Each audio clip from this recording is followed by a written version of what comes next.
Well, thank you, Mark. I'm Tollington, and I'm going to give you a kind of brief tour of my studio. It's very, very small, so it's going to be very, very short. But I'll try and fill you in with some interesting facts about me, my musical life, and shit like that. So, I started off actually at university in the early 90s, where I met Glenn Walsh, who is the lead singer now of Lord Byron and the Ambassadors. We met at university. He auditioned for a band that I was starting. He was the only guy who turned up as a singer, so he got the job, and we've never looked back or forward since. And actually, here's a little clip of our very first gig.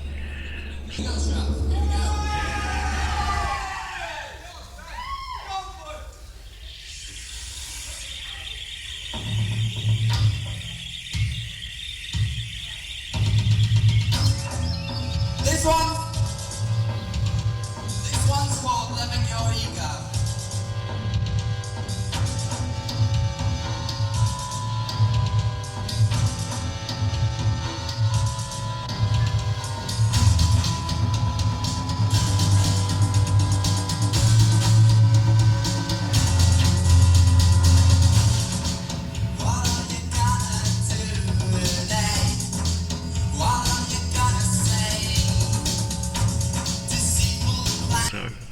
That was, goodness knows, a long, long time ago.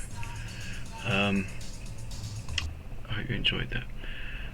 After we did that, we were called Ego Trap, and then I went and joined Glenn's band. He had a band going back in Gloucester. I was based in Essex. They were called Analog Guitar. A synth band, all home keyboards, and they used to sort of play around Gloucester and Cheltenham. I joined that for a short while, and then we decided to change the name and go a bit more professional and get rid of the home keyboards and get some hardware synths. An M1 wave station, a D50, and WS1 sampler, and an Akai S950 sampler, and a Leslie 16 drum machine, I think. A live sequence it all off Alessi's data discs. Anyway, we went for about 6 years. We started off, got better and better, but opportunities never really occurred for us, and we kind of disintegrated around 96.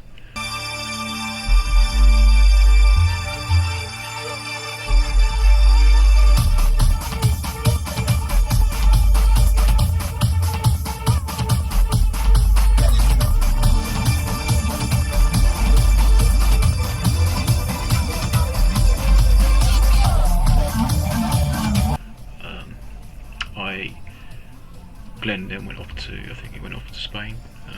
I went off to London. I sort of ditched music for a bit, and then I found myself being pulled back to it because I kind of missed it. And then I started to get some more kit. And what was a big change for me was the fact that in the period that I stopped doing it, which was about 4 or 5 years,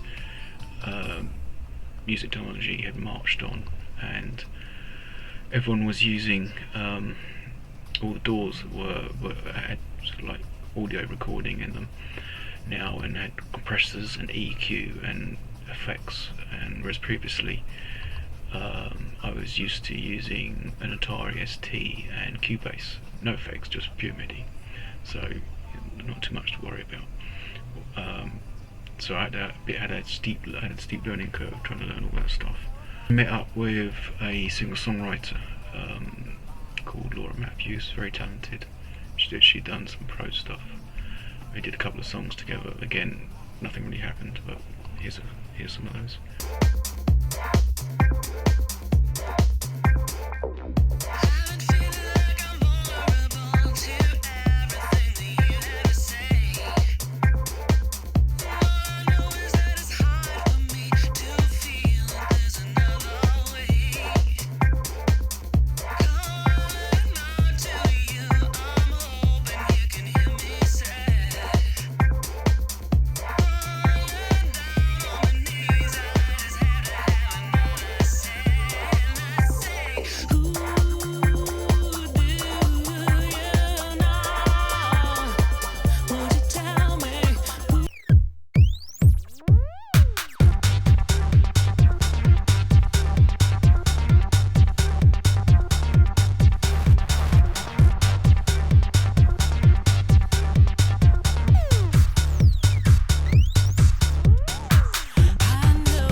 then after that I decided I would stick to one genre and try and learn. So I picked techno because it was either going to be techno or drum and bass.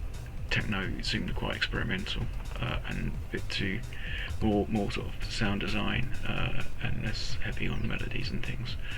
In the 90s it was all about melodies, everything had a tune. These days it's more about sound design. You can make a hook out of one note. Bass line goes going boom boom boom if you've got the right noise, which a lot of my stuff is like that now. So yeah, so I stuck to techno, and there you go. That's what I learned how to do techno from those guys, and I've stuck with it ever since. A bit about my setup. I am all in a box, and I'll show you that in a minute. This is my studio. This is a Phono 2. You can see that. Headphone monitors. I don't use speakers. This is my amp. Focusrite 6.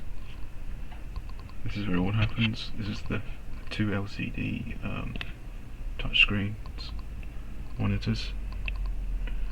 This is Bitwig. I love Bitwig. I used to be on Logic, but Bitwig is so cool. Really, really great for techno. This is a big light. And there's a cat over there somewhere. I've got a few controllers, just for controller's sake. A machine, micro machine, so I can do pressing and things. This is a sensor morph thing. It's a sort of pressure overlay, and you can have different types of controllers. So I can have a keyboard one, kind of more like a studio pad thing. If you're going to make the kind of music I make, essentially you need to have following plugins.